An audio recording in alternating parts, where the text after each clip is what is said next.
Jadi dari buku yang aku baca, ternyata perkembangan manusia itu bukan hanya secara intelektual, tapi juga secara emosional.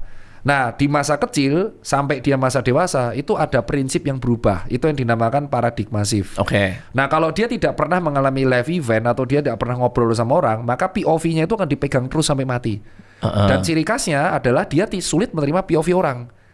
Nah, sampai akhirnya kalau dia ada live event, dia akan mulai listening to people, listening to other people opinion, sehingga dia nanti akan mulai terbuka dan mengalami paradigma shift. Nah, paradigma shift ini yang terjadi di aku.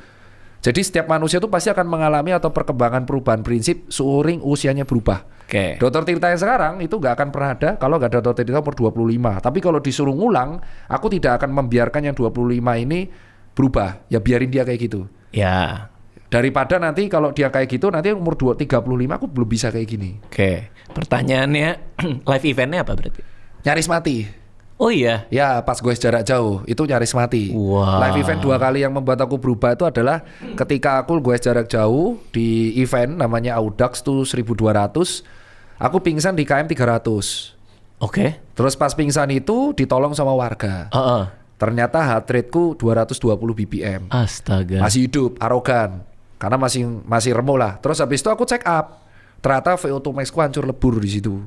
Dan di situ aku bersyukur aku masih dikasih kehidupan. Ternyata VO2 max-ku hancur lebur karena aku nggak pernah berhenti ngerokok, gaya hidupku berantakan. Itu yang membuat aku paradigma shift berubah dan aku mulai menerapkan berarti itu yang pertama. Yang kedua, ketika gue jarak jauh Jogja Jakarta, aku ditolong berkali-kali sama orang yang nggak tahu aku siapa.